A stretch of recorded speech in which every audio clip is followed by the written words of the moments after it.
The next part of this is the wide receiver.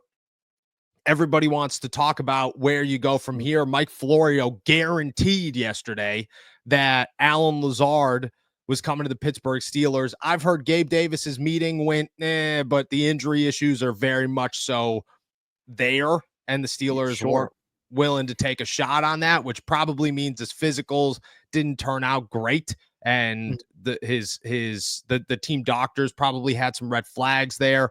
He continues to work his way through free agency tour, I guess. The Steelers are still looking for a wide receiver 2 option. Lazard's name is there. Now that it's real, it feels real. Is that the guy that tops the list for you now that Rodgers is actually here? When we're talking about this a month ago, you're talking about it going, yeah, if the Steelers trade for him now because they're looking at Chris Olave, they're calling about Trey Palmer, Jonnu Smith, the whole nine, you're going, yeah, all right, but you're not catering to anybody. Now you have a quarterback. Do you cater to that quarterback? And do you think Alan Lazard becomes that top target for Pittsburgh? Yes. I mean, you absolutely have to cater to Aaron Rodgers, whether you like it or not, whether you are in favor of that being the approach. That is what you have to do. You have to give this man everything he needs to be comfortable and in a place to succeed, because you're hanging your entire season on him. So why would you not be trying to do, everything you can to give him the best season possible? So yeah, I think Alan Lazard is, now the number one option, the most likely option to arrive in Pittsburgh. I think for Gabe Davis, the telling part is I think when the Steelers bring someone in for a visit later in the offseason and they leave without a contract, they're not going to get one. So I don't see Gabe Davis, I think for him, leaving the building without anything really encouraging coming out, that tells me the Steelers are going to pass. So that even more so puts Alan Lazard at the top of my list. Can I take you on a quick little journey, Noah? Do you mind? Oh, I love a journey. Yes. So after, I'm doing my deep dive last night. Fresh off a plane from Italy. Do you know the last time, and maybe you talked about this in the past couple of weeks, do you know the last time Aaron Rodgers won a playoff game? Do you have the exact one in your mind? I have the answer here if you don't. No, I don't think I do. Summer is here. More sun, more light, more time to do all the things that make summer so special. And the number one thing you don't want to be doing all summer, spending hours cooking inside. That's where Factor comes in. Factor's chef-crafted, dietitian-approved meals are ready in just 2 minutes, taking the hassle out of eating well. Factor meals arrive fresh and ready to eat, perfect for any active lifestyle over summer and beyond. With 45 weekly menu options, you can pick gourmet meals that fit your summer gains and goals. Choose from options like Calorie Smart, Protein Plus, Keto, and more. Factor powers your day sun up to sundown. With nutritious breakfast, on-the-go lunches, premium dinners, and guilt-free snacks and desserts, Factor has your whole day covered. Enjoy more this summer. Get Factor if you want all the flavor and none of the fuss. I'm a big snack guy right now. My diet currently is acai bowls, Factor snacks, Factor juices, whatever my wife's making for dinner. And I'm not going to lie to you, it is a great plan to be on. Get started at factormeals.com/allsteelerstalk50 off and use code allsteelerstalk50 off to get 50% off plus free shipping on your first box. That's code allsteelerstalk50 off at factormeals.com/allsteelerstalk50 off for 50% off plus free shipping. Factormeals.com/allsteelerstalk50 off. Cool. It's all good. Last time he won a playoff game was more recently than the Steelers, just for everyone to know. It was in the 2021 playoffs. They beat the LA Rams. Aaron Rodgers had a bit of a monster game, but there was one wide receiver who had a particularly monster game. Mr. Alan Lazard hauled in 4 passes for 96 yards and a tutty. Whoa. So I think the Steelers might have keyed in on that game. I think that might be something they've looked at a lot. And I think that if they're hoping to win a playoff game, multiple playoff games, I think they see that connection in, let's call it clutch time maybe, or in those bigger moments, that Aaron Rodgers and Alan Lazard might be the pairing that gives them just a better shot. And then, potentially you'd have DK Metcalf and Alan Lazard. That gives me a lot of encouragement and optimism about how the Steelers offense could perform, especially their passing offense. I agree. So, I mean, what do you make of that? I like it, to be honest. My thing on Allen Lazard is boring, very boring. Mhm. Any wide receiver connected to Aaron Rodgers outside of Devontae Adams, who isn't going to come from LA, is Right. boring. It doesn't really, in my eyes, give you anything that gets you real excited. But I'll say this, like, if Allen Lazard were to come to Pittsburgh, okay, and Calvin Austin remained the guy that they're looking at as wide receiver 2, and Roman Wilson continued to develop, and Robert Woods played a role and was better than a Van Jefferson or an Allen Robinson, and then you get an Allen Lazard who's coming off of 6 touchdowns, I think 550, maybe 600 yards last season in 12 games. Not terrible. Definitely not a terrible season for a guy playing with Aaron Rodgers. I mean, it's just you need a wide receiver 2 somehow. And if you're not going to have an elite wide receiver 2, figure something out. I don't think they're going to end up with the Terry McLaurin. Everybody keeps tossing that name out there, but I just think he's too expensive. Chris Olave makes a lot of sense, and he would be head and shoulders above anybody else as the top target. But at the same time, you have to look at a Chris Olave and be realistic that right now the Saints don't want to give him up. I think that changes come training camp, but if the Steelers are ready to move now, I don't think he's on the table. Lazard, just like many of these other names, are just who could come in here, give you 600-700 yards, and then hope Calvin Austin gives you 700-800 yards, and Roman Wilson gives you 500-600 yards, and Robert Woods gives you 500-600 yards, and then you have a pretty good receiving game because DK's got to be 1,200 plus. But if everybody's catching 4 or 5 touchdowns, I mean, that's a good year receiving wise. Pat Freiermuth, 700 yards. At that point, you have the guys. And if the Steelers are comfortable with that, I still think it's an upgrade over last season. Because last season, the Steelers were looking at it where this year, if it ends up being Allen Lazard, the Steelers are looking at DK Metcalf, Calvin Austin, Roman Wilson. This is guessing everybody stays healthy. DK Metcalf, Calvin Austin, Roman Wilson, Robert Woods, Allen Lazard. Last year, it was George Pickens, Calvin Austin, Van Jefferson, Ben Skoranek. It was not great. It was as bad as it got, actually.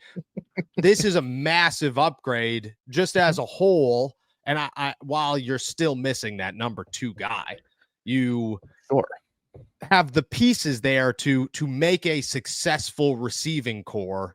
And if Allen Lazard's the guy, I mean, him and Rodgers has that connection. I think the bigger plus with Allen Lazard is more so just like bringing in a Scotty Miller, or I guess Cordell Patterson, but that I don't put him in the same boat. A Michael Pruitt last year, guys who are comfortable and familiar with Arthur Smith's offense. This is Allen Lazard's a guy who's comfortable with Aaron Rodgers. So he could give Calvin Austin and Roman Wilson the keys to working with Aaron Rodgers, allow them to learn from him on how to work with the quarterback, and I think that plays a role. So in my head, it's not the worst addition. I don't think it's the best. I think anybody who's sitting around saying, this is a guy that the Steelers have to go get, you're over exaggerating. But if you're not sold on a true number 2 somewhere, if you're not willing to sell the house and go get a guy like Chris Olave or Terry McLaurin or whoever, I mean, Allen Lazard is probably cheap and very much so okay for an option for the Pittsburgh Steelers. I don't mind it. I don't mind it. I think we have some news. The Pittsburgh Steelers have called reportedly for Kyle Pitts, who could be an option, who could definitely be an option. Your thoughts on that? Now there's your big home run, for a quote unquote number 2 receiving option or something like that. I know is a tight end, but here's the thing. You mentioned boring in there, and I think you kind of meant it critically, if I could assume your intention there. But I think boring at the number 2 wide receiver spot is going to be what works best for the Steelers this year. I think if the goal is to just get the most talented number 2 wide receiver, Allen Lazard obviously is not the choice. You have to put all your eggs in the basket of a Chris Olave or something like that. But I think they need the safer, boring option at the number 2 wide receiver so that Calvin Austin can flourish a little bit, so that Pat Freiermuth can flourish a little bit, so that DK Metcalf can eat every single week. And I think if they are splitting targets like that, I think we're setting up another sort of recipe for disaster where the passing attack doesn't feature the superstar wide receiver enough, and we're in the same situation of 2024 all over again of like, how do we incorporate this incredibly talented top wide receiver into the offense more? So I think, if we go the safe option at wide receiver, maybe bring in the Allen Lazard, it could set up, a potential for Kyle Pitts. Like that would be a dream home run swing for the Steelers to bring him in and match him up with Pat Freiermuth. I mean, it's a pretty deadly tight end combination. So yeah, I mean, you got to make the calls, or maybe there's just like a lot of like agent moves happening where like people are putting out how many calls are coming out of certain people, like the Jonnu Smith stuff. But you got to make the calls. I would give up a good bit for Kyle Pitts. I don't know about you, but I would be ready to give up a good bit for him. What's a good bit? Give me a draft pick. I mean, second rounder easily. I think I could be really. Yeah, that's 100%. Okay. 100%. I think if your goal is to win a Super Bowl and you think someone like a Kyle Pitts who has unreal athleticism can play anywhere on the line, you can shift him out wide, you can bring him in tight, doesn't really matter. He would be sort of a Arthur Smith's dream, alongside Freiermuth. So I think if you're getting that player that you feel is the ideal complement to your quarterback and offensive system, you want to win a championship, you got to give up, you got to spend, to get big, I guess, in this situation. So I think you'd have to be ready to part with some serious assets. Like, so second round pick, I'd be okay with. Okay. I don't know if I'd be in a second round pick. I like your notion though. Like I agree with, I'd be all in on a Kyle Pitts. I think that makes a lot of sense. I have heard, look at the first thing I was told during and I said it on the show about a week ago, you were, sipping wine somewhere. Cruising the seas. Yeah, you have a great time somewhere. And when the Jonnu Smith came out, the first thing I was told was there's a more than likely chance that if they were going to get a tight end, it'd be Kyle Pitts over Jonnu Smith, because it just makes more sense. And I agree with it. It does make more sense. Kyle Pitts isn't going to be expensive. I mean, he's expensive this year, but I don't think long-term he's going to be that expensive. He comes to an offense where he's the tight end too, and the Steelers want tight ends. So I agree with that. I don't know if I'd give up a second round pick. I think I'd give up a third round pick and consider it for Kyle Pitts if the right move was there, if you were confident in your offense to use 3 tight ends that consistently. I mean, the injury that he's dealing with right now plays a little bit of a role in that, but I think it works in the Steelers' favor, to be honest, where it's like, yeah, well, he's not 100% healthy, so maybe we get a little bit of a discount. What is the injury right now?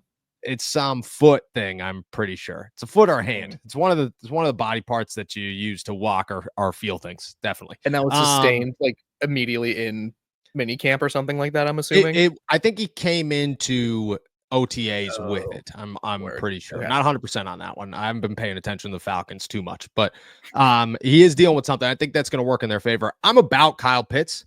I think Kyle Pitts is fine. I'll say this though, in the same conversation, the Steelers, while targeting tight ends or looking at tight ends, I don't want to say targeting, but looking at tight ends, they're not going after a tight end to not go after a wide receiver. I expect both things to be filled. Like the Steelers have their eyes on a wide receiver and a tight end.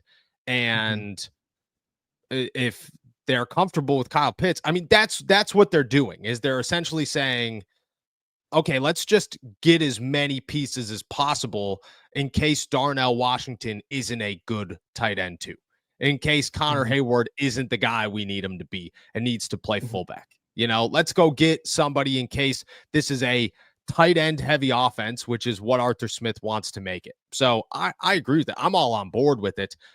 I don't think it rules out a wide receiver, and I wouldn't be surprised if they made 2 trades. Now, again, none of this can happen right now with their cap space, but I do expect, when TJ gets signed, that's going to free up a lot of money. And they have other ways to free up some money, not a ton, but I do think that the upside's there. And the Steelers, I mean, Rappaport said it the other day, and I went off a little bit he said the Steelers are loading up for one last run. And I said, the Steelers, this isn't one last run, but they sure as hell are putting all their eggs in a basket to say, let's see how good this team could be in 2025. You know, we're not wasting any more time. And I don't mind that. I don't mind that idea. I don't know if I'd give up a second, but I do like Kyle Pitts. And I like Kyle Pitts more than Jonnu Smith all week, every single day of the week. I like Kyle Pitts over Jonnu Smith. He's, in my eyes, the right move. All right.